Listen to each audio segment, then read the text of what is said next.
शुद्ध भक्ता चरण रेणु भजन अनुकूला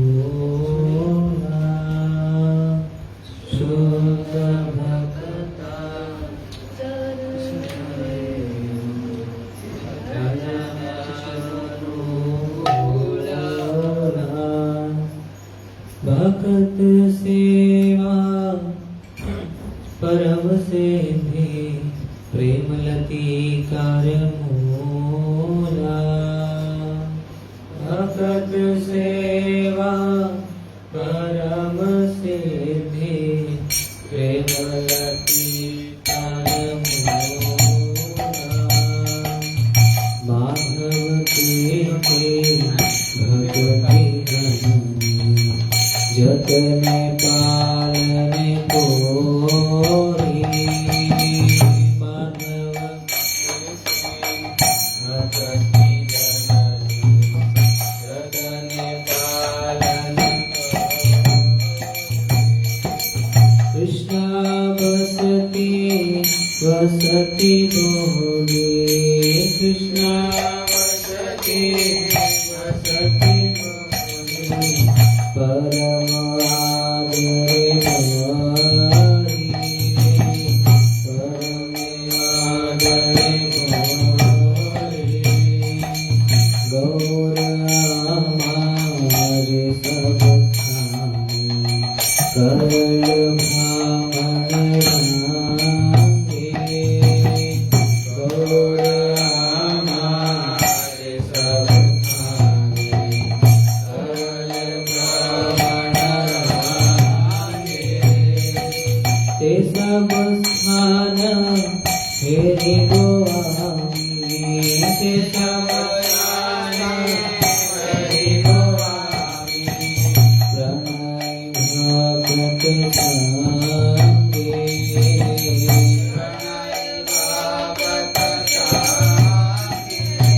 मृदंग वाद्य सुनिते माना अवसर सदा जाते मृदंग वाद्य सुनिते माना अवसर सदा जाते गौर विहिता कीर्तन शोनी गौर विहिता कीर्तन शोनी आनंद हृदय नाचे आनंद हृदय नाचे आनंद हृदय नाचे आनंद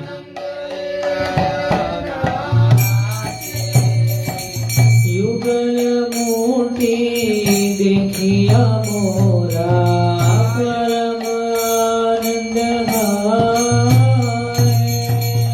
युगल मूर्ति देखिया मोरा परम आनंद हाय प्रसाद सेवा करिते हाया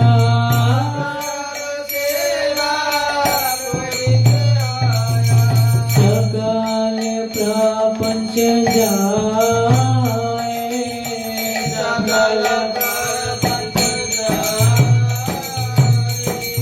नित्य ग्रहे भजन देखी विहते गोलोक भाए भजन देखी विहते गोलोक भाए चरण सिंधु देखिया गंगा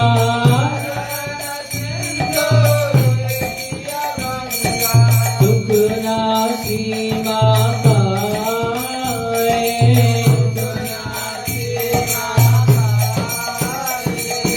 तुलसी देखी जुड़ाए प्राण माधव तोषणी जानी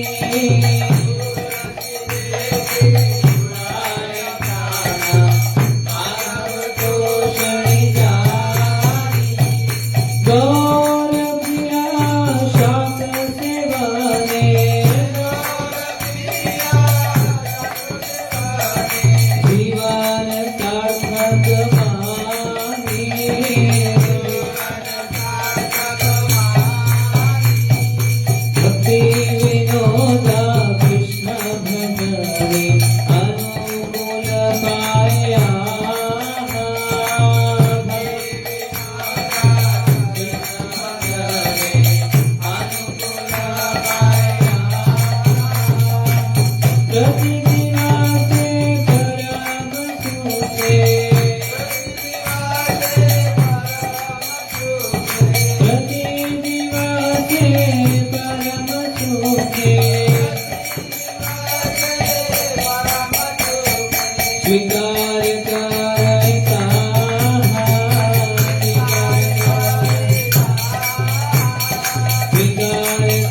हरे कृष्णा कृष्णा कृष्णा हरे हरे, हरे राम राम राम हरे हरे।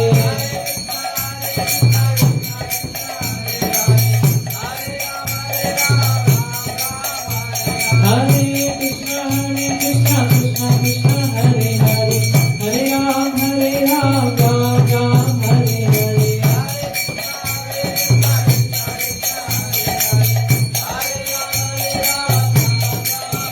जय जगन्नाथ जय बलदेवा, सुभद्रा जय सुदर्शना।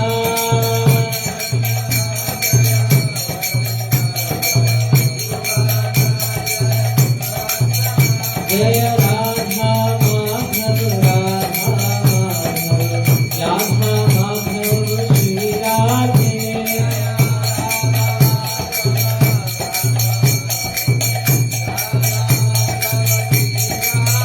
जय प्रभुपदा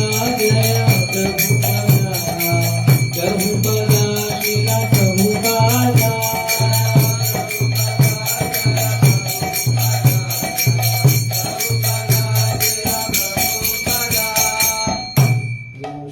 परमहंस परिव्रजकाचार्य स्तोत्र श्री श्रीमती दिव्यांग श्री भक्तिवेदांत स्वामी श्री प्रभुपाद की जय।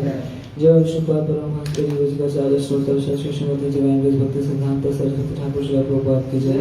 अनंत कोटि वैष्णव वृंद की जय। नामाचार्य श्री हरिदास ठाकुर की जय। प्रेम से कहो श्री कृष्ण चैतन्य प्रभु नित्यानंद श्री अद्वैत राधा श्री साथी गौर भक्त वृंद की जय। श्री श्री राधा कृष्ण गोपिका श्याम कुंड राधा कुंड गिरि गोवर्धन धाम की जय। ब्रजभूमि वृंदावन धाम की जय। नवदीप मायापुर धाम की जय। पुरुषोत्तम श्री कृष्ण जगन्नाथपुर धाम की जय। भक्ति देवी तुलसी देवी की जय। गंगा मैया की जय। गंतराश्रम भागवतम की जय। कलयुग पावन श्री नाम संकीर्तन की जय। एकादशी महोत्सव की जय। श्री श्री जगन्नाथ बलदेव सुभद्रा दर्शन की जय। मिताई गौर प्रेमानंद और गुरुश्री संबोधि उठी और गुरुश्री संबोधि उठी और गुरुश्री संबोधि उठी और गुरु श्री गुरु श्री बरंगा और गुरुश्री जगत गुरु श्री प्रभुपाद जगत गुरु श्री प्रभुपाद की। तो सॉन्ग का मतलब पढ़ेंगे। शुद्ध भक्तों की चरण रज ही भजन के अनुकूल है। भक्तों की सेवा ही परम सिद्धि है और प्रेम रूपी लता का मूल है। माधव तिथि एकादशी भक्ति देने वाली है, इसलिए मैं यत्न पूर्वक इसका पालन करता हूँ। मैं श्री कृष्ण के धाम को ही आदर पूर्वक अपना निवास स्थान चुनता हूँ।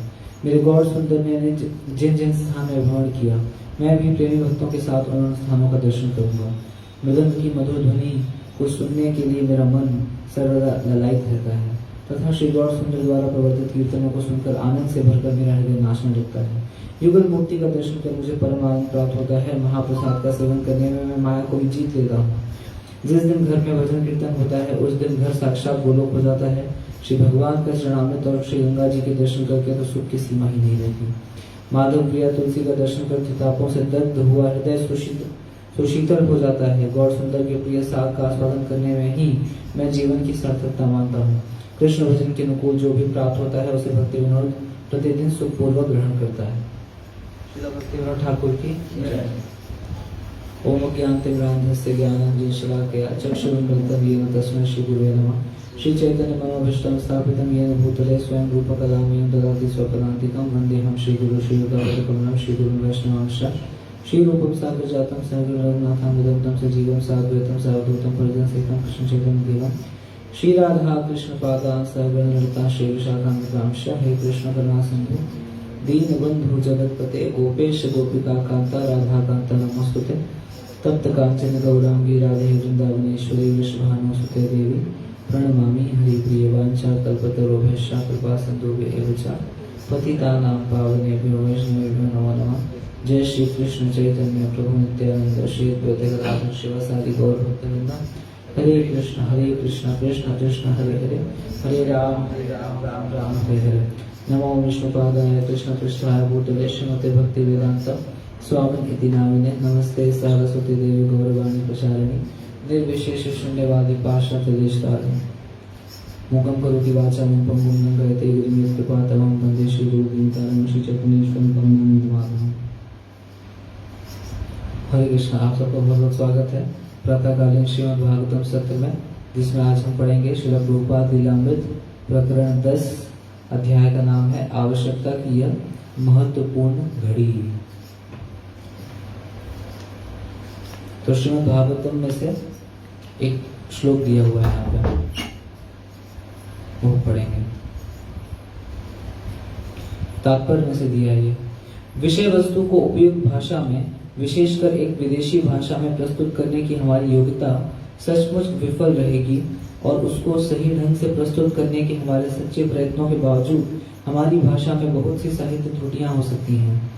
किंतु हमें विश्वास है कि हमारी त्रुटियां कितनी भी क्यों न हो, फिर भी प्रस्तुत के गांभीर्य पर ये लोगों का ध्यान जाएगा और समाज के नेता उसे स्वीकार करेंगे, क्योंकि यह सर्वशक्तिमान परमात्मा के महिमा गान का एक सच्चा प्रयत्न है जिसकी इस समय घोर आवश्यकता है। तो अध्याय शुरू हो रहा है।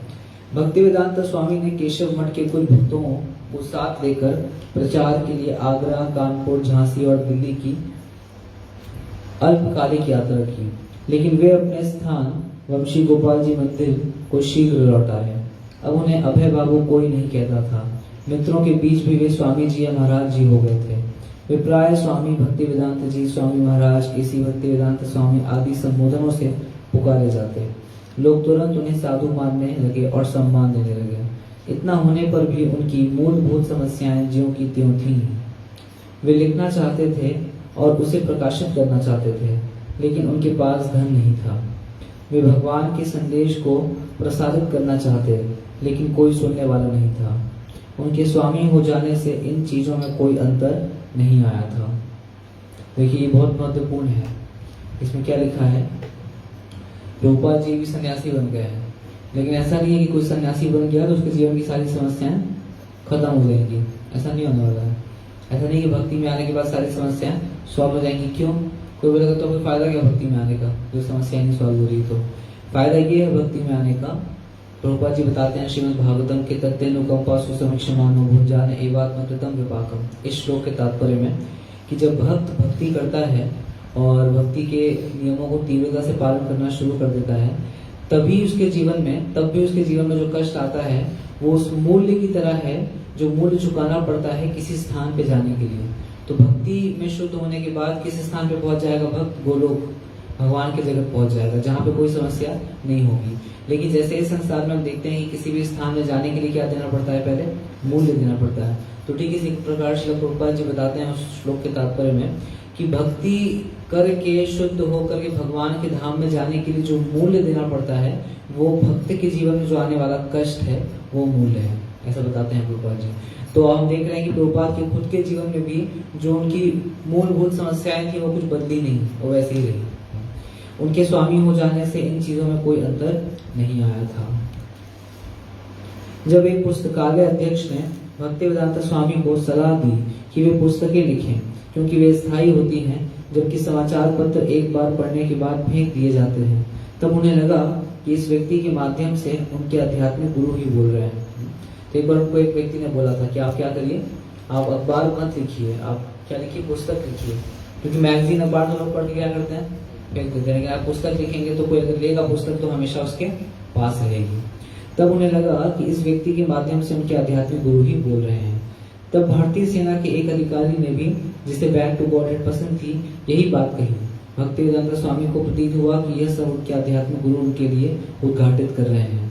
जैसे अपने आध्यात्मिक गुरु का कोई अधीनस्थ सेवक के रूप में वे सदा उनकी इच्छाओं के विषय में सोचा करता है और उनके मार्गदर्शन की राह देखता रहता है, उसी प्रकार भक्तिवेदांत स्वामी को बदले में गुरु के आशीर्वचन और उनकी व्यक्तिगत उपस्थिति की अनुभूति हुई। श्रील भक्ति सिद्धांत के विश्वास संपर्क की भावना उनमें जितनी अधिक अनुभूत होती थी, उतनी ही अधिक वे पुस्तकें लिखने की प्रेरणा अनुभव करने लगे। उनका ध्यान श्रीमद् भागवत पर गया, क्योंकि वह सर्वाधिक महत्वपूर्ण और आधिकारिक वैष्णव धर्म ग्रंथ था। यद्यपि भगवत गीता संपूर्ण वैदिक ज्ञान का सार तत्व थी, पर वह संक्षेप में वर्णित थी, जबकि श्रीमद् भागवत का रूप विस्तृत था। और श्री भक्ति सिद्धांत सरस्वती तथा भक्ति विनोद ठाकुर दोनों ने भागवत पर बंगला में टीकाएं लिखी थी। सच तो यह है कि अतीत में वैष्णव आचार्यों में से अधिकतर श्रीमद् भागवत पर भाष्य लिख चुके थे। स्वयं भगवान चैतन्य ने श्रीमद् भागवत की शुद्ध वैदिक साहित्य के रूप में संस्तुति की थी। इस ग्रंथ का अंग्रेजी अनुवाद और इसकी टीका किसी दिन अखिल विश्व का हृदय परिवर्तन कर सकती है, और यदि वे थोड़ी सी भी पुस्तकें प्रकाशित कर सकें तो उनके प्रचार कार्य में अभिवृद्धि होगी। वे विश्वास के साथ विदेश जा सकते थे और वहां लोगों के सामने उन्हें खाली हाथ नहीं उपस्थित होना पड़ेगा। एक दिन राधा दामोदर मंदिर के मालिक गौरचंद गोस्वामी भक्ति वेदांता स्वामी के पास गए और उन्होंने उन्हें राधा दामोदर मंदिर में रहने के लिए आमंत्रित किया। जीव गोस्वामी और रूप गोस्वामी का शाश्वत अधिवास होने के कारण वह उनके लेखन और अनुवाद कार्य के लिए अधिक उपयुक्त स्थान होगा। भक्ति वेदांता स्वामी को रुचि हो गई। उन्होंने वहां नित्य जाना कभी बंद नहीं किया था और भगवान चैतन्य के आंदोलन के महान नेताओं जीव गोस्वामी और रूप गोस्वामी की समाधियों के दर्शन से उन्हें बार बार प्रेरणा मिलती थी। लेकिन जब वे उन 2 कमरों को देखने गए जो उन्हें मिलने वाले थे तो उन्होंने उन्हें खराब दशा में पाया। कई वर्षों से उनकी मरम्मत नहीं हुई थी, न उनमें कोई रहा था, लेकिन वे अवसर को खोना नहीं चाहते थे। अतः 5 रुपए महीने पर उन्होंने उन्हें ले लिया। उन्होंने हिसाब लगाया कि 500 रुपए से कुछ अधिक में कमरों में बिजली लग जाएगी और अच्छी तरह उनकी मरम्मत हो जाएगी।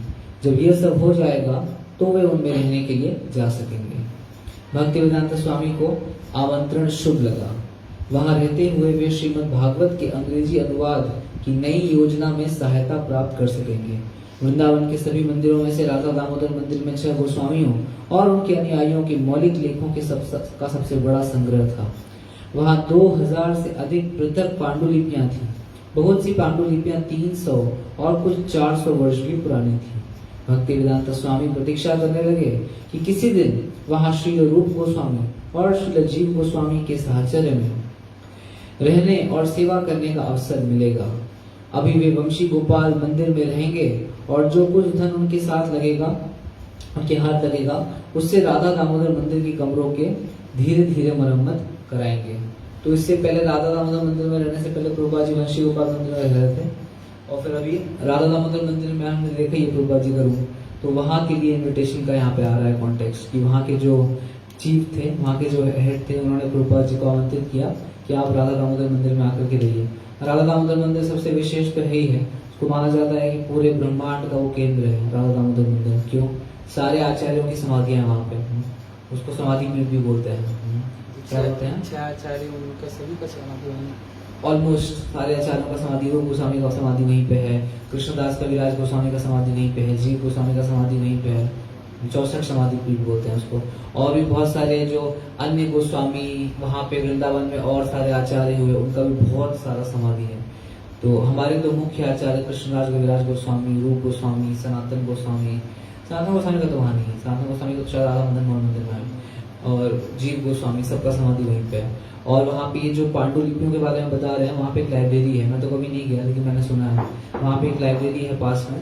उस लाइब्रेरी के अंदर बहुत सारे पुराने पांडुलिपियाँ रखे हुए हैं, जो रूप गोस्वामी, जीव गोस्वामी कुछ मैन्युस्क्रिप्ट है वो भी रखा हुआ है, कभी हम जाके देख सकते हैं। भक्ति सिद्धांत सरस्वती का यह एक महत्वपूर्ण सिद्धांत था कि प्रचारक को नगरों में जाना चाहिए और किसी तीर्थ स्थान के एकांत में वास नहीं करना चाहिए। इसी विचार से भक्ति वेदांता स्वामी दिल्ली जाते रहे। यद्यपि उनके लिए वह नरक के समान था और वहां उनका कोई निश्चित निवास स्थान नहीं था। प्राय व्यवसायी लोग उन्हें अपने यहाँ ठहरा लेते क्योंकि वे उस भारतीय संस्कृति के कारण अनुग्रहित अनुभव करते थे, जो यह कहती है यदि कोई भला आदमी भगवान की कृपा का भाजन बनना चाहता है तो उसे साधुओं को शरण देनी चाहिए, उन्हें भोजन और रहने का स्थान देना चाहिए। लेकिन ऐसे भले आगामी का दृष्टिकोण हिंदुत्व की भावुकता पर आधारित था और उनका आदर सत्कार कृत्रिम था। वे भक्ति वेदांत स्वामी के कार्य की सही परख नहीं कर सकते थे और भक्ति वेदांत स्वामी ऐसे व्यक्ति नहीं थे जो किसी मेजबान पर अपने को ला देते। बता रहे प्रभुपाद जी जब जाते थे तो थोड़ा हम समझ सकते हैं कि एग्जैक्टली उस समय हो क्या रहा था। तो क्योंकि प्रभुपाद जी के पास कोई रहने का परमानेंट तो था नहीं, इधर राधा दामोदर मंदिर में रहने के लिए मिल रहा है, लेकिन वहाँ पे कितना रुपए लगेगा रिपेयरिंग में? 500 रुपए लगेगा, तो वो तो अभी है नहीं। तो प्रभुपाद जी ने सोचा कि जब इकट्ठा होगा धीरे धीरे तो रिपेयरिंग होती रहेगी, तब तक कहाँ रहूंगा? वंशी गोपाल रहूंगा। लेकिन वंशी गोपाल में भी परमानेंट नहीं रह सकते। क्यों नहीं रह सकते? कारण नहीं, वंशी गोपाल में क्यों नहीं रह सकते परमानेंट प्रभुपाद जी? वंशी गोपाल में तो पूरा रूम मिला हुआ है रहने के लिए, यहाँ पे तो आ रहा है, ये तो पढ़े अभी हम। हाँ, क्योंकि भक्ति सिद्धांत जी का सिद्धांत था कि जो प्रचारक है वो कहाँ है? नगर में रहे। तो उस समय वृंदावन कोई ऐसा बहुत नगर जैसा नहीं था।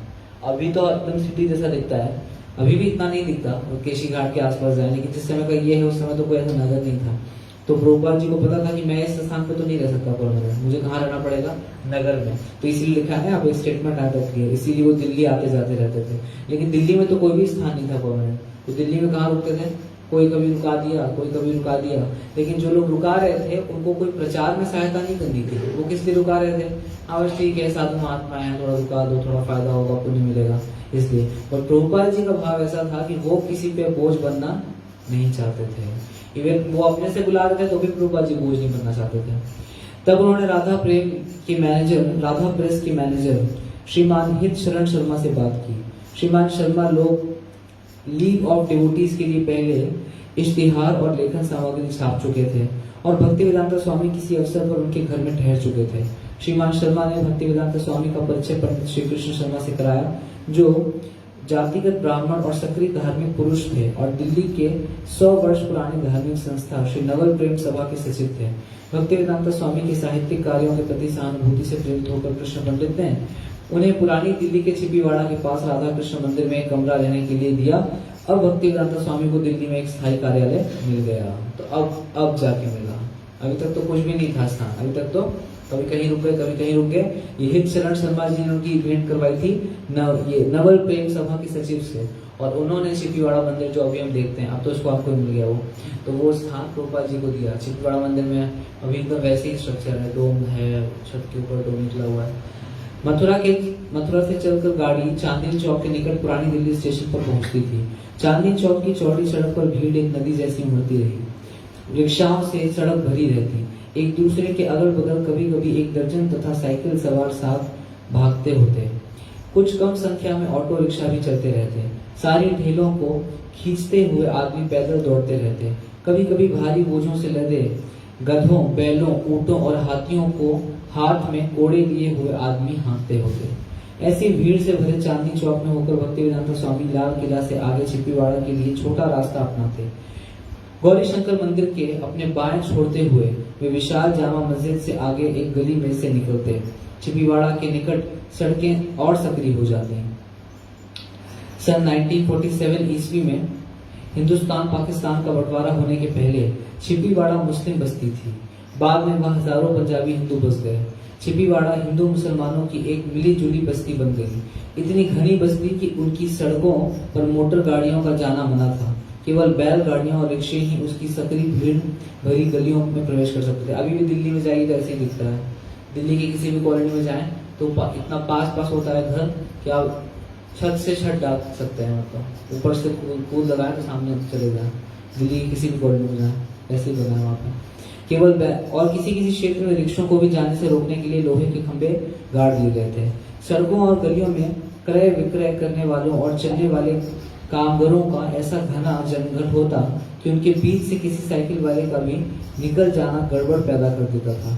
गलियां दर गलियां इतनी पास और तंग थी कि उनकी ऊपरी मंजिलों के छज्जों में कुछ इंचों का फासला रह गया था, जैसे उनसे सड़क के ऊपर छत सी बन गई हो। वही मैं बता रहा हूँ, छत बन गई है छत से।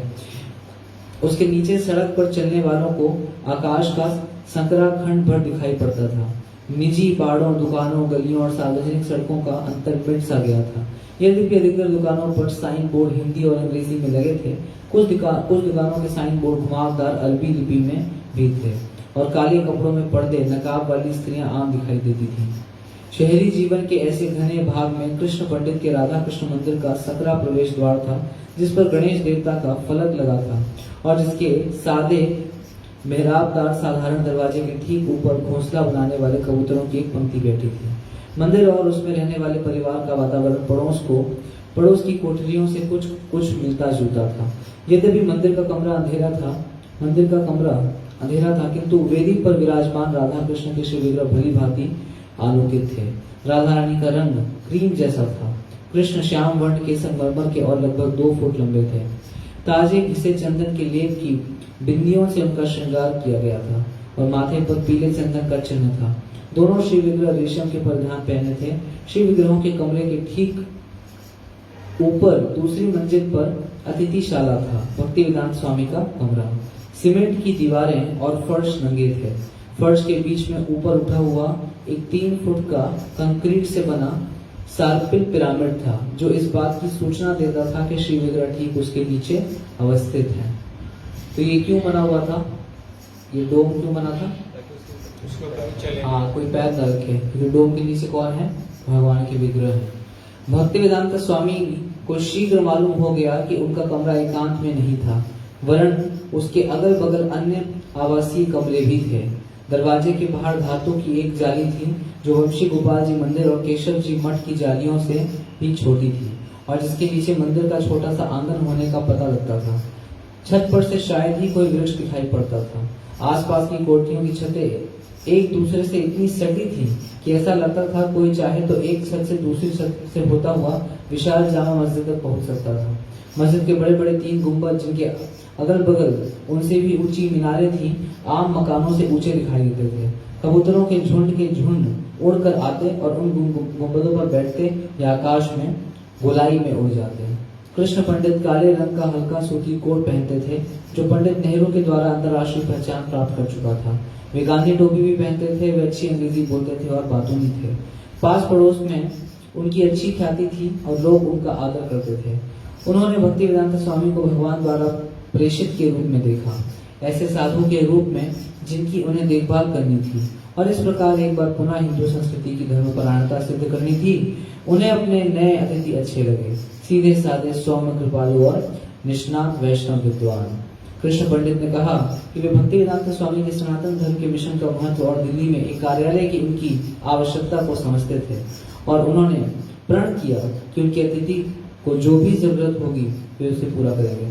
तो हम देखते हैं ऐसे कई बार प्रभुपाद जी के जीवन में या और भी भक्तों के जीवन में देखते हैं कि भगवान जो है क्या करते हैं, कुछ ना कुछ व्यवस्था कर ही देते हैं। अगर कोई प्रचार करने की इच्छा करे तो कुछ ना कुछ स्थान या कुछ कुछ जगह, कुछ धन, इसका इंतजाम हो ही जाता है। प्रभुपाद लीलामृत में एक स्टोरी आती है कि प्रभुपाद जी ने जब स्कॉन की स्थापना कर ली और जब प्रभुपाद जी ने अपने शिष्यों को अलग अलग स्थान पे भेजा प्रचार केंद्र स्थापित करने के लिए, तो श्याम सुंदर प्रभु, गुरुदास प्रभु, मुकुंद प्रभु, मालती माता जी, जानवी माता जी, सॉरी यमुना माता जी और एक और मुझे याद नहीं आ रहा, ये 3 कपल्स थे जिनको प्रभुपाद जी ने अलग अलग स्थान पे भेजा।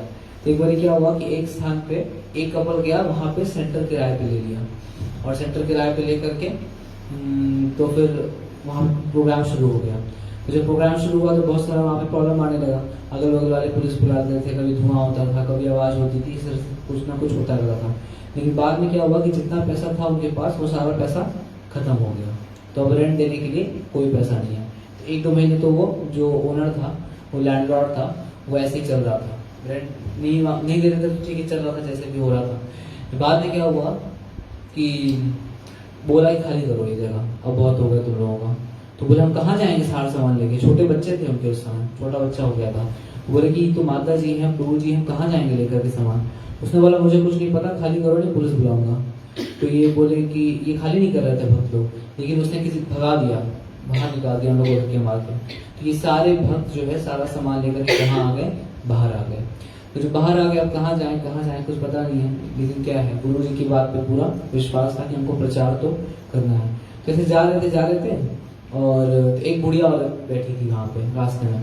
तो बुढ़िया औरत बोलती है कि क्योंकि ये तो इंग्लिश है तो वाइट बॉडी डिवोटी थे, वो भी वाइट बॉडी थी, लेकिन साड़ी में थे, धोती कुर्ता में थे।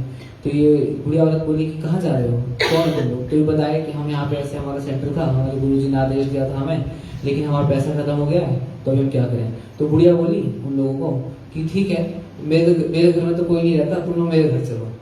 तो जो लोग सोचे कि चलो ठीक है, अभी कम से कम रात बिताने के लिए तो कोई स्थान मिल जाएगा, सारे भक्त सोचे।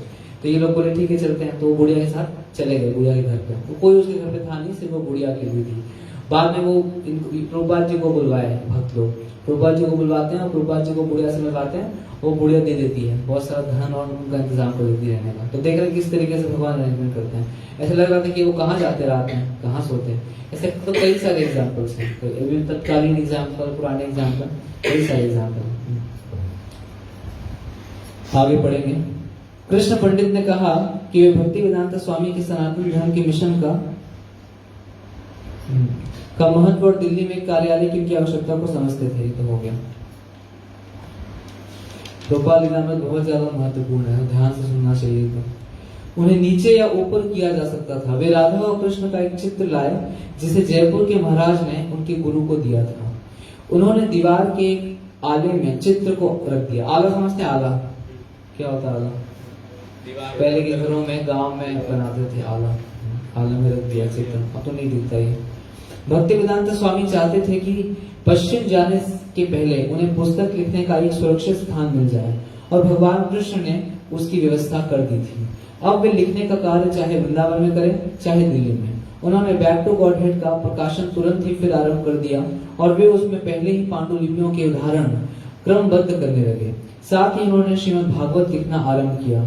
जब कृष्ण पंडित को मालूम हुआ कि उनके अतिथि भक्ति वेदांत बैक टू गॉडहेड को निकालने में अकेले संघर्ष कर रहे हैं, तो उसके व्यापार संबंधी कुछ कार्यों में स्वेच्छा की सहायता करने के लिए वो आ गया है।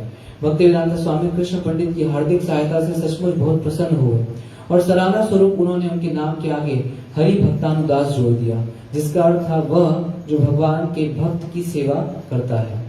छिपीवाड़ा में 6 महीने बिताने के बाद भक्ति वेदांत स्वामी ने मंदिर की अतिथि नोट बुक में यह प्रशंसा दर्ज की। तो ये जो पढ़ने जा रहा हूं ये किसने लिखा है? ये प्रभुपाद जी ने लिखा हुआ है। कहाँ पे? वो वहां पे जो गेस्ट रिसेप्शन डायरी होता है ना, उसमें लिखा हुआ है। यहाँ सुनिए क्या लिखा है। मुझे यहाँ यह लिखते प्रसन्नता होती है कि मैं अपने मुख्य स्थान केशी घाट वृंदावन से केवल भगवान की भक्ति के प्रचार का आध्यात्मिक उद्देश्य लेकर दिल्ली आया, और मुझे यह लिखते और भी प्रसन्नता है कि श्रीमान श्री कृष्ण शर्मा हरि भक्तानुदास ने मेरे साहित्यिक कार्यकलाप के लिए मुझे एक उपयुक्त कमरा दिया है। मैं यहाँ से बैक टू गॉडहेड अंग्रेजी पाक्षिक पत्रिका निकाल रहा हूँ, और नवल प्रेम सभा के अवैतनिक सचिव श्री कृष्ण जी श्रीमद् भागवत पर मेरे प्रतिदिन व्याख्यान की व्यवस्था करते हैं। श्री कृष्ण जी के पिता स्वर्गीय श्री ज्योति प्रसाद शर्मा भी मेरे परिचित थे, और उनके जीवन काल में मैं जब भी दिल्ली आता था वे मेरे ठहरने के लिए स्थान की व्यवस्था करते थे। उनके योग्य पुत्र भी अपने शीलवान पिता के चरण चिन्हों पर चलते रहे, और नवल प्रेम सभा के सचिव के रूप में वे सारे नगर में राम नाम के प्रचार की सेवा में तत्पर है। तो प्रभुपाद जी क्या कर रहे हैं? सराहना कर रहे हैं कि जी पिताजी जो थे, जो उस समय सचिव थे नवल प्रेम जो उनका संघ था उसके जो सचिव थे, उनके पिताजी भी क्या कर रहे थे? उनके पिताजी भी हेल्प करते थे जब प्रभुपाद जी वहां पे जाते थे। जैसे अभी आपको बताता हूँ, हम अभी प्रयागराज गए थे, तो जहाँ पे प्रभुपाद जी की प्रयाग फार्मेसी है, तो वहाँ पे अगल बगल तो बहुत सारे शॉप बन गए। तो अगल बगल शॉप बन गए, तो एक बार बता रहे थे कि एक बार वो गए प्रयाग फार्मेसी में, तो ढूंढ रहे थे वो कहाँ पे है कैसे है। वैसे तो प्रयाग फार्मेसी भी देखेंगे तो देख के ही समझ में आता है कि यही स्थान रहा होगा। वो पूरा लाइन अलग है, लेकिन वो वाला स्थान एकदम अलग ही दिखता है। वो पूरा एकदम ओल्ड बिल्डिंग जैसे ब्रिटिशर्स के समय होता था, लकड़ी की खिड़कियां, बालकनी, यहाँ आगे की तरफ खिड़की, टूटा फूटा बोर्ड एकदम ऐसा लगा हुआ है, नीचे बैंक बन गया है। तो वो ऐसे वहां पे थोड़ा कीर्तन वीर्तन किए। तो बाद में क्या हुआ कि बगल की शॉप में, जो उसके बगल में एक शॉप थी, नींद आती तो खड़े हो सकते हैं, सुरेश को खड़े हो जाइए। तो बाद में क्या हुआ कि बगल के स्थान में वहां पे वो गए। तो जब बगल के स्थान में गए तो वहां पे उनके फीडबैक में बैच लगा था। किसका? प्रभुपाद जी का बैच लगा था। तो जो आदमी बैठा था वो बोले ये कौन है ये बैच में? तो बोले भक्त कि ये हम लोग इस्कॉन से हैं, और ये कौन है? ये हमारे इस्कॉन के फाउंडर आचार्य हैं, तो गुरु जी हैं इस्कॉन के। तो वो बोला कि अरे ये इनको तो मैं देखा हूँ। तो बोले आप कहाँ से देखे? वो बूढ़ा सा आदमी था। तो उसने बोला कि आप कहाँ से देख लिए? तो बोला कि ये तो बहुत, जब मैं एकदम छोटा था तो ये मेरे घर में एक बार कीर्तन करने आए थे। और ये तो बिल्कुल सत्य हो सकता है, क्योंकि प्रभुपाद जी उस समय 13 साल प्रयाग में थे, और वही शॉप में वो काम करते थे। तो बगल में उसका घर था उस समय, अभी तो शॉप में वो काम करता था। तो बोला कि मैं तो इनको देखा हूँ, मेरे घर में कीर्तन करने के लिए आए, लेकिन उसको पता नहीं था बाद में क्या हुआ, क्योंकि उस समय तो बाद में प्रभुपाद जी कहाँ गए, क्या हुआ, किसी को पता नहीं। प्रयाग में जब थे तब तो मैरिड थे। तो बाद तो वो बोला कि आप कभी मेरे घर आएंगे तो मैं आपको और बताऊंगा कि कैसे लिखते थे, क्या हुआ उस दिन कीर्तन, इसको अच्छे से याद था। तो यहाँ पे हम देख रहे हैं कि प्रभुपाद जी जो है जब इस तरह से सराहना कर रहे हैं कि इनके पिताजी, जब प्रभुपाद जी पहले आया करते थे दिल्ली में, मतलब अब तो सन्यासी बन गए हैं प्रभुपाद जी, जब पहले आया करते थे तो इनके पिताजी ने क्या किया, इनके पिताजी को ठहराते थे अपने घर में। तो ऐसे बहुत सारे रिलेशन निकल जाते हैं प्रभुपाद जी के ऐसे। और जैसे अभी हम लोग यहाँ पे गए थे, लास्ट टाइम विप्लव में कौन गया था? आप गए थे ना विप्लव में, तो वहां पे भी एक पास टाइम, वहां पे भी एक इंसिडेंट हुआ। तो वहां पे जो फोलगा आश्रम के जो मेन हेड है, बहुत बूढ़े से हैं वो भी। फोलगा आश्रम बहुत बड़ा आश्रम है वृंदावन का, बहुत फेमस है, बहुत प्रसिद्ध है। तो फोगला या फोलगा जो भी, फोगला आश्रम के जो हेड हैं, तो उन्होंने क्या किया, वो बोले, तो वो मैं गया था पहले जयवन देव के साथ, तो वो बताने लगे फोगला आश्रम के हेड की, आपके जो स्वामी महाराज बोल रहे थे, वो आपके जो स्वामी महाराज हमको मैंने देखा है, तो हम बैठ गए उनके पास, पहले जब कोर कमेटी गए थे तो हमने बोला कहाँ से आपने देख लिया हमको? तो बोले कि जब पहले वो वृंदावन, वो बूढ़े से थे बहुत, तो बोले कि जब पहले वृंदावन में वो आते थे, काफी प्रसिद्ध थे प्रभुपाद जी। मतलब ऐसा नहीं कि वृंदावन में कोई जानता नहीं था प्रभुपाद को, सब जानते थे। इसीलिए आप देखिए वृंदावन के नॉर्मल स्टैचूज के शॉप में प्रभुपाद जी की मूर्तियां मिलती हैं, प्रभुपाद जी के विग्रह मिलते हैं। तो बोले कि जब पहले वृंदावन में आते थे तो हमने उनको देखा है, आपके स्वामी जी, तो इसीलिए हमारा विशेष अफेक्शन है आप लोगों के प्रति। तो उन्होंने काफी कम रेट में हमको दिया था होगला आश्रम। तो ऐसे आप देखेंगे कई सारे लोगों ने, जो वृंदावन के पुराने लोग हैं, जहां जहां प्रभुपाद जी रहे हैं, वो प्रभुपाद जी को देखे हैं, प्रभुपाद जी को जानते हैं। तो आगे पढ़ेंगे हम, आगे क्या बोल रहे हैं। सुपाठ अंग्रेजी अक्षरों में भक्ति वेदांत स्वामी लिखते गए कि उनकी राय में मंदिरों का उपयोग जनता को केवल आध्यात्मिक मूल्यों की शिक्षा देने के लिए होना चाहिए और उनके जीवन का निजी उद्देश्य मंदिरों का संगठन इसी कार्य के लिए करना था। मंदिर उन सामान्य गृहस्थों के लिए नहीं है जो मात्र पार्श्विक वृत्तियों में लगे रहते हैं। इसका क्या मतलब है? तो कई बार हम देखते हैं कि गृहस्थ कुछ हैं तो वो क्या करते हैं, मंदिर खोल लेते हैं। मंदिर खोलेंगे तो क्या होगा? तो पैसा आएगा। थोड़ा बहुत तो दान देते ही हैं भारत में सब, थोड़ा बहुत पैसा आता ही जाएगा। थोड़ा सुबह बाल्टी में पानी भर के ऐसे फेंक दो पानी में जाएगी मंदिर। अभी फिर मैंने देखा है जब मैं गया था, तो वो क्या है, सुबह उठे, जिस कपड़े में रात को सोए थे उसी कपड़े में बाहर आओ, नल सड़क पे नल लगा रहता है, तो पानी भरो बाल्टी में और ले जाओ शिवलिंग पे ऐसे मारो कि बस टूटने से बच गई शिवलिंग।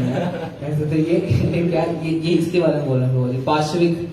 पार्श्विक वृत्तियों में लगे रहते थे। मंदिर में रहने का अधिकार केवल उनको है जो उसके अधिपति भगवान की सेवा में सचमुच लगे हैं, अन्य लोगों को नहीं। तो ये प्रभुपाद जी के लेटर में प्रभुपाद लिख रहे हैं कि सिर्फ उनको रहने का अधिकार है जो भगवान की सेवा कर सकते हैं, बाकी तो सबके लिए ही मंदिर है, लेकिन प्रभुपाद जी के अकॉर्डिंग तो सिर्फ वही रह सकता है। छिपीवाड़ा में श्रीमद् भागवत की रचना के प्रयत्न में लगे हुए भक्ति वेदांता के मन में अगल बगल के परिवारों के शोरगुल से, जो उनके भक्तिहीन पारिवारिक कलहों से कभी कभी होता था, यह भाव हो गया कि मंदिर को आवासीय भवन के रूप में उपयोग में नहीं लेना चाहिए। क्या इसका मतलब हुआ? इतना शोर हो रहा था अगल बगल कि प्रभुपाद जी समझ गए कि परमानेंट स्थान तो ये बनाया नहीं जा सकता। दिल्ली चांदनी चौक का ये बात है, वहां पे तो कितना ज्यादा शोर होता है आसपास, तो इतने शोर से तो वहां पे प्रभुपाद जी को क्या करना था, ट्रांसलेट करना था। तो प्रभुपाद जी समझ गए कि ये परमानेंट तो स्थान नहीं बनाया जा सकता। स्थिर होकर श्रीमद् भागवत का अनुवाद आरंभ करने के महान कार्य की योजनाओं के बावजूद भक्ति वेदांता स्वामी अन्य तरीकों से भी प्रचार करने को तैयार थे। लिखा हुआ अक्टूबर 1949 ईस्वी में उन्होंने टाइम्स ऑफ इंडिया में एक समाचार लेख पढ़ा था। 2 अमेरिकी वैज्ञानिकों को एंटी प्रोटॉन की खोज करने के लिए भौतिक विज्ञान में नोबेल पुरस्कार मिला था। लेख में कहा गया था कि इस नई खोज की एक मूलभूत मान्यता यह है कि एक दूसरे संसार या अभौतिक संसार का अस्तित्व संभव है। दूसरे संसार से भक्ति वेदांता को भगवत गीता में वर्णित शाश्वत आध्यात्मिक संसार का स्मरण हो गया। वे अच्छी तरह जानते थे कि अभौतिक संसार को वैज्ञानिक शाश्वत या आध्यात्मिक संसार के अर्थ से प्रयोग नहीं कर रहे थे।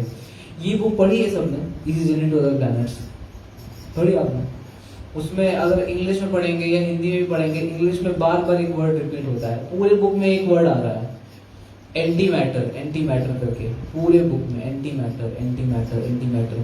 तो वो जो एंटी मैटर, क्यों प्रभुपाद जी क्या किए, 1949 का जो लेख आया था उसी लेख से संबंधित ये पुस्तक को लिखे, और इसमें प्रभुपाद जी स्पिरिट नहीं बोलते हैं, क्या बोल के बुलाते हैं, एंटी मैटर मतलब क्या हुआ, जो मैटर नहीं है। तो जो मैटर नहीं है वो क्या है, वो स्पिरिट है। तो प्रभुपाद जी पूरे पुस्तक में एंटी मैटर कह के बुला रहे हैं पूरे बुक में। तो यही यहाँ पे वही बात हो रही, अभौतिक संसार, भौतिक मतलब मटेरियल वर्ड, तो अभौतिक मतलब स्पिरिचुअल वर्ड। लेकिन स्पिरिचुअल वर्ड नहीं बोलते प्रभुपाद जी, उसमें क्या बोलते हैं, एंटी मैटर बोलते हैं। उस पूरी बुक में ऐसे ही है। अभौतिक संसार को वैज्ञानिक शाश्वत या आध्यात्मिक संसार के अर्थ में प्रयोग नहीं कर रहे थे, लेकिन वैज्ञानिक मनोवृत्ति के लोगों की अभिरुचि पर अधिकार पाने के लिए उनके मन में उन्हीं की वैज्ञानिक शब्दावली के प्रयोग का विचार आया। तो क्या विचार आया प्रभुपाद जी के मन में, कि उन्हीं की वैज्ञानिक शब्दावली को हम यूज करते हैं। उन्होंने एक ऐसे निबंध की कल्पना की जिसमें अभौतिक कण या अभौतिक संसार की शब्दावली में भगवत गीता के ईश्वरवादी विज्ञान की प्रस्तुतिकरण हो। यह वह समय था जबकि सारे संसार में अंतरिक्ष यात्रा की चर्चा हो रही थी। भारतीय संचार साधनों से रूसी स्पुतनिक का विवरण 2 वर्ष पहले ही मिल चुका था। अंतरिक्ष यात्रा की होड़ शुरू हो चुकी थी। अंतरिक्ष यात्रा में प्रचलित जन रुचि का लाभ उठाकर भक्ति वेदांता स्वामी ने वर्णन किया था कि भक्ति योग से आत्मा किस प्रकार अंतरिक्ष की अधिकतम सीमाओं को पार करके आध्यात्मिक जगत के शाश्वत लोकों में पहुंच सकता है, जहां जीवन आनंदमय और ज्ञानमय है।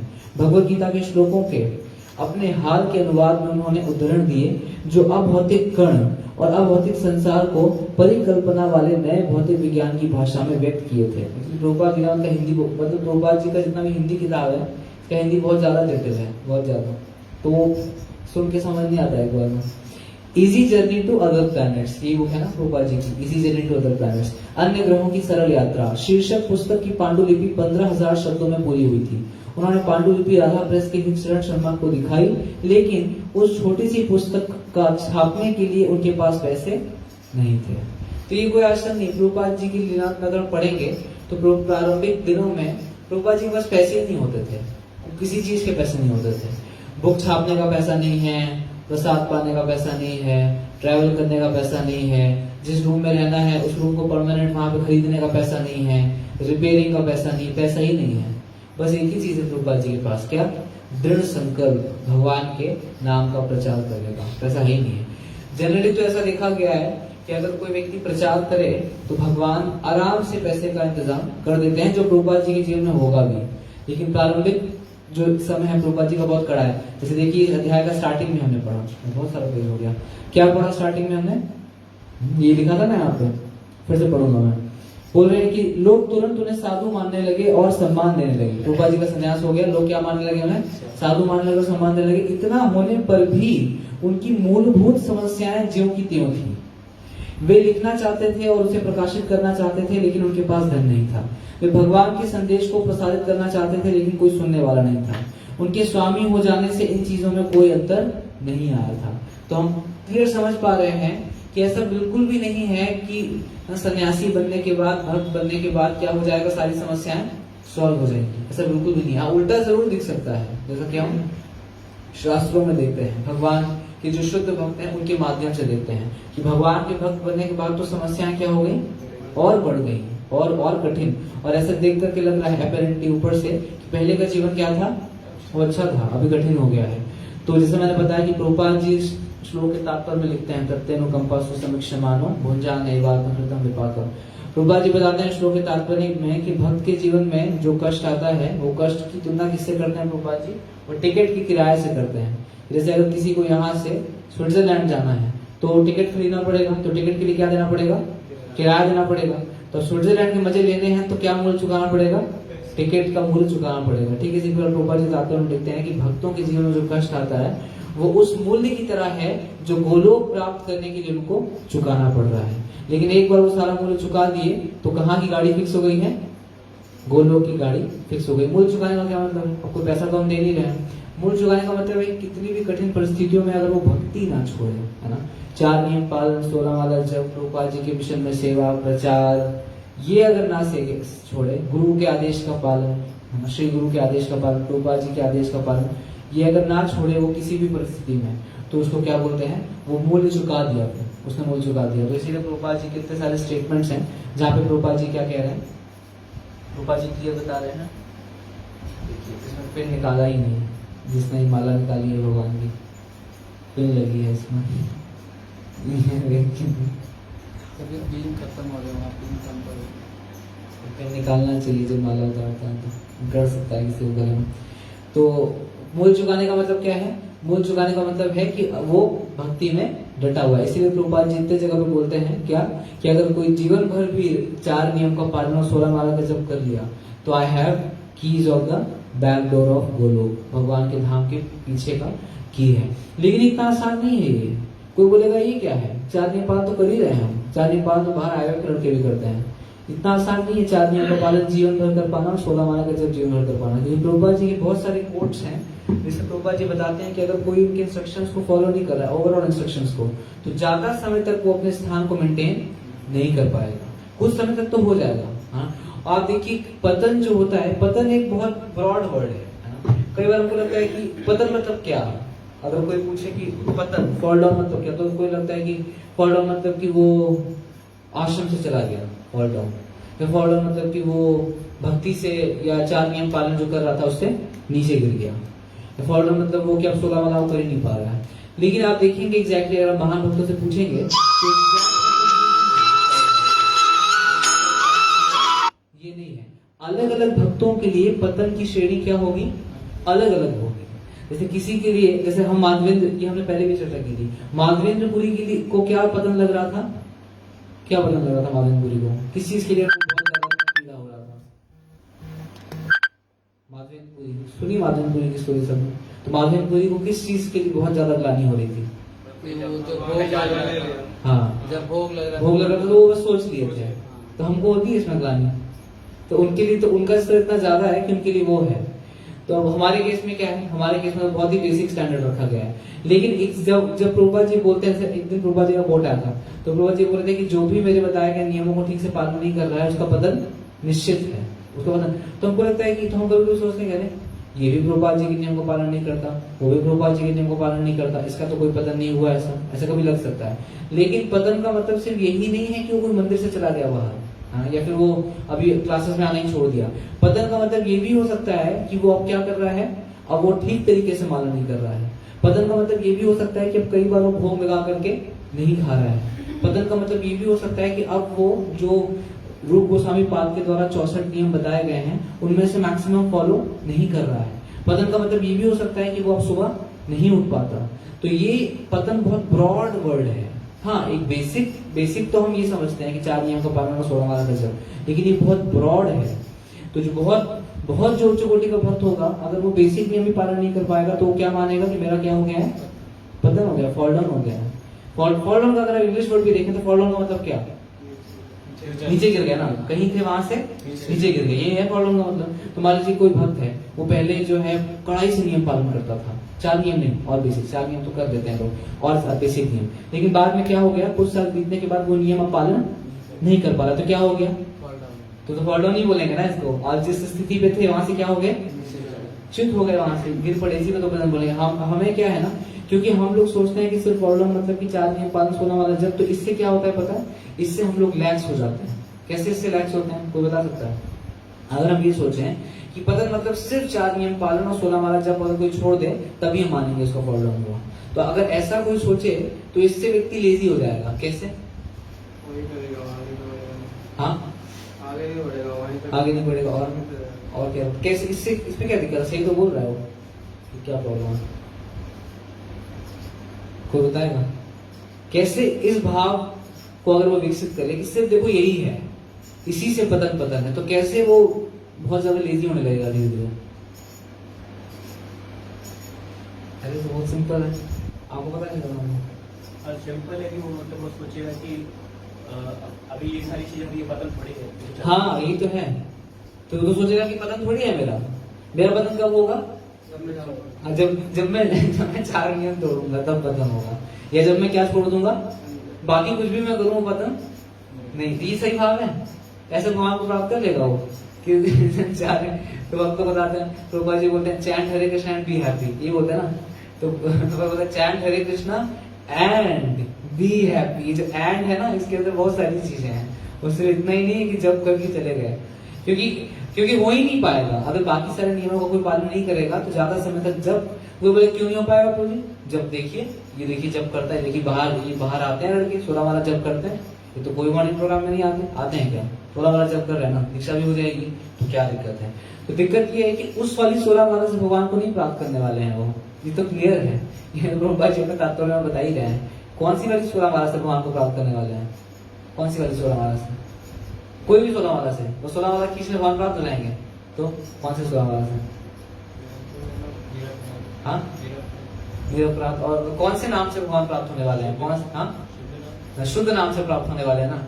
तो हम अपने आप को गोल गोल घुमाते रहे, उससे क्या है गोल गोल घुमाते रहो, पूरा जीवन बीत जाएगा कि हम तो मेरा थोड़ी पतन हुआ, इनका थोड़ी पतन हुआ।